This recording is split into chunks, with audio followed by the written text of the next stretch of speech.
Assalamualaikum warahmatullahi wabarakatuh. Anak-anakku sekalian kelas 10, sampai jumpa yang kedua ini, pertemuan yang kedua ini.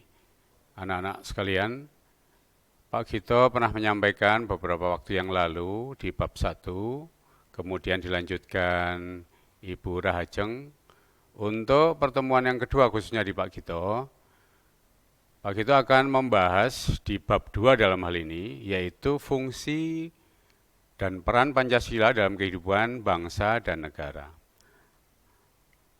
Anakku sekalian, sebelum membahas tentang bagaimana peran Pancasila dalam hal ini, yang pertama kita ingatkan dulu bagaimana sebenarnya pengertian Pancasila itu. Anak sekalian, pengertian Pancasila sebenarnya diambil dari kitab Sutasoma karya Ampun Tantular.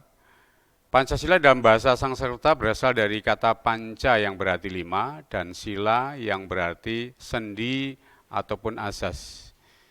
Ketika digabungkan,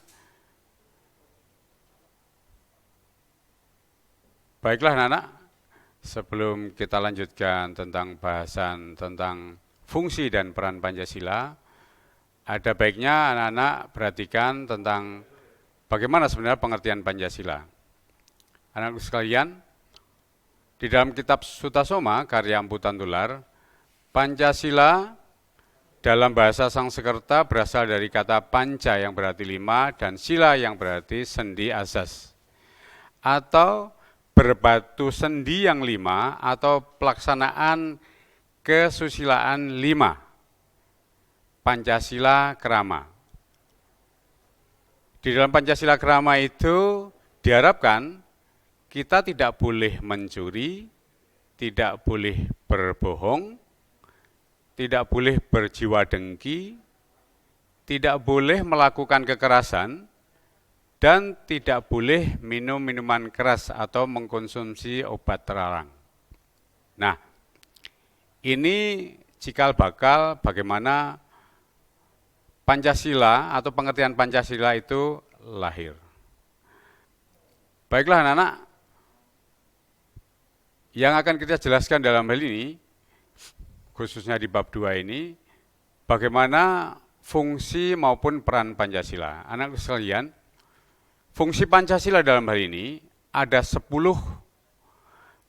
tapi anak-anak sekalian, nanti Pak Gito akan sampaikan 5 saja, sedangkan 6 sampai ke 10 nanti, silakan anak-anak mencari literatur bagaimana sebenarnya dari fungsi Pancasila yang belum dijelaskan oleh Pak Gito.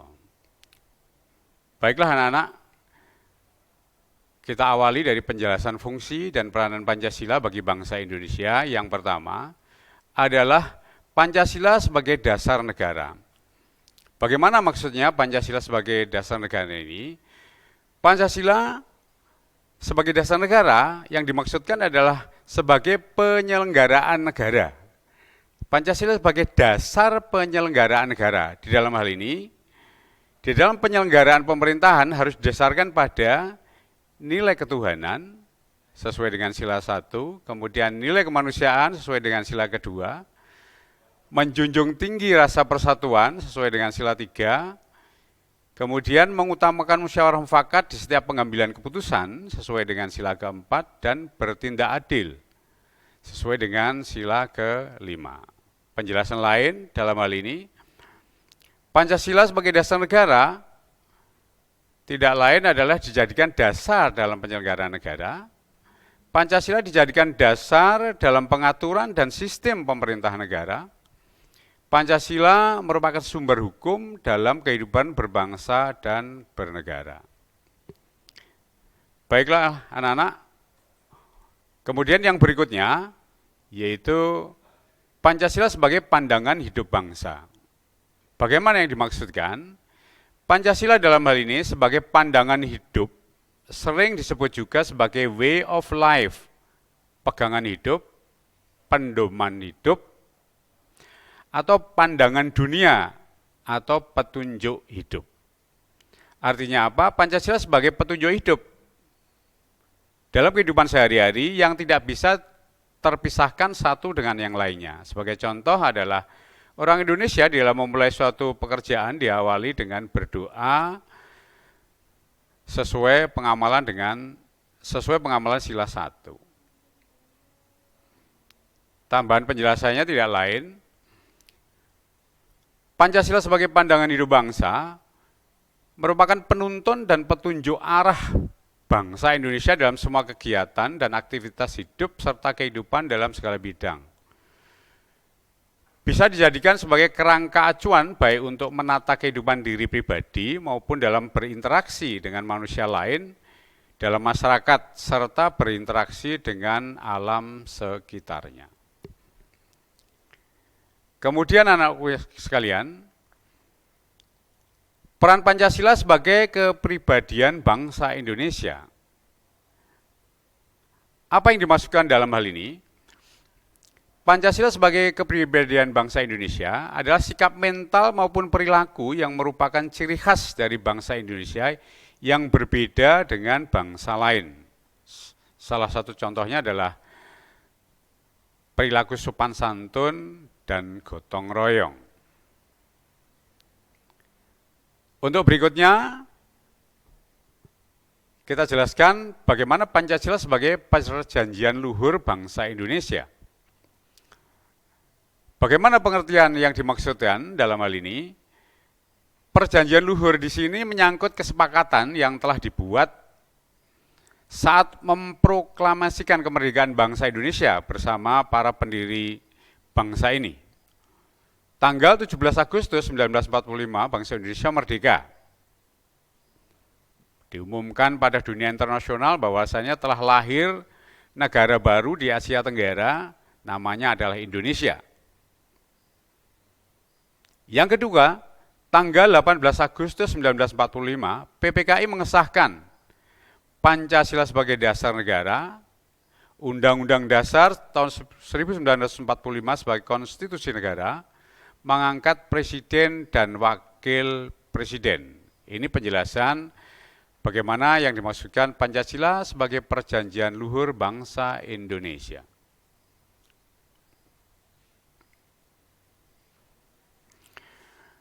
Yang berikutnya anak-anak sekalian, yaitu Pancasila sebagai sumber dari segala sumber hukum. Jadi fungsi dan peran Pancasila yang kelima adalah Pancasila sebagai sumber dari segala sumber hukum. Artinya Pancasila ini sebagai sumber hukum bagi Negara Kesatuan Republik Indonesia. Setiap pembuatan produk perundang-undangan di Indonesia tidak boleh bertentangan dengan Pancasila. Kemudian seluruh hukum positif di Indonesia harus sejalan dengan Pancasila. Dalam hal ini bisa dilihat sesuai di dalam pembukaan Undang-Undang Dasar 45 di alinea keempat. Anak-anak sekalian, Pak Gito sudah sampaikan tadi bahwa fungsi peran dari Pancasila yang ke-6 sampai 10 silahkan nanti merupakan tugas kalian mencari literatur sehingga anak-anak ada tugas yang perlu dilaksanakan nantinya, yaitu tentang peran Pancasila di peran Pancasila yang ke-6 sampai ke-10 yang tadi sudah terlihat di layar itu. Baiklah anak-anak, akan Pak Gito sampaikan sekarang tentang arti dan makna sila-sila di dalam Pancasila. Sebelum jauh Pak Gito sampaikan, perlu Pak Gito sampaikan pengantar bahwasanya nilai-nilai dalam Pancasila merupakan dasar ataupun landasan bagi kehidupan bermasyarakat, berbangsa dan bernegara. Adapun nilai-nilai itu terkandung di dalamnya, dalam setiap sila-silanya, diantaranya ada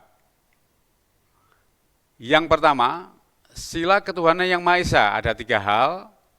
Yang pertama, yang A, membina kerukunan hidup di antara sesama umat beragama dan kepercayaan terhadap Tuhan Yang Maha Esa. Yang kedua atau yang B, mengembangkan sikap saling menghormati kebebasan menjalankan ibadah sesuai agama dan kepercayaannya masing-masing. Yang ketiga atau yang C, tidak memaksakan suatu agama dan kepercayaan terhadap Tuhan Yang Maha Esa kepada orang lain. Ini adalah makna sila ketuhanan Yang Maha Esa atau sila yang pertama. Kemudian anak-anak, pada sila kemanusiaan yang adil dan beradab, sila kedua, ada 3 makna kandungannya di dalamnya adalah yang pertama atau yang A, menjunjung tinggi nilai-nilai kemanusiaan. Yang kedua atau yang B, mengembangkan sikap tenggang rasa. Yang ketiga atau yang C, tidak semena-mena terhadap orang lain. Baiklah, anak-anak, kita akan lanjutkan. Untuk makna sila persatuan Indonesia, ada 3 juga dalam hal ini. Yang A atau yang pertama, maknanya sila persatuan Indonesia, yaitu bangsa Indonesia senantiasa menghormati dan menghargai bangsa lain. Makna yang kedua, yaitu memupuk semangat nasionalisme. Yang ketiga, menghilangkan penonjolan SARA.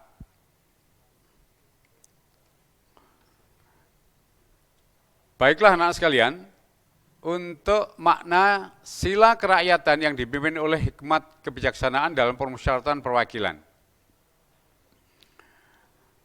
Ada 3 makna di dalam sila keempat ini.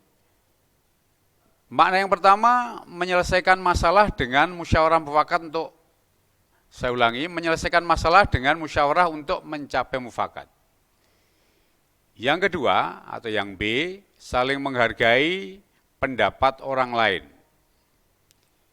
Yang C atau yang ketiga, menerima dan melaksanakan hasil musyawarah secara ikhlas dan bertanggung jawab.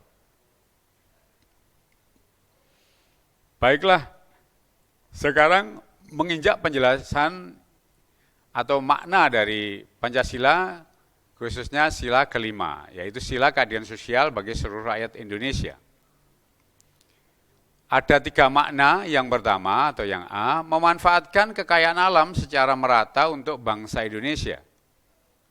Yang B, meningkatkan gotong royong dan kesetiakawanan sosial. Yang C, menjunjung hak warga negara berdasarkan sikap non-diskriminatif. Baiklah, itu penjelasan dari Pak Gito. Untuk tugas bisa dilihat di materi. Demikian yang bisa disampaikan. Kalau ada khilafnya Pak Gito dimaafkan. Saya akhiri, Assalamualaikum warahmatullahi wabarakatuh.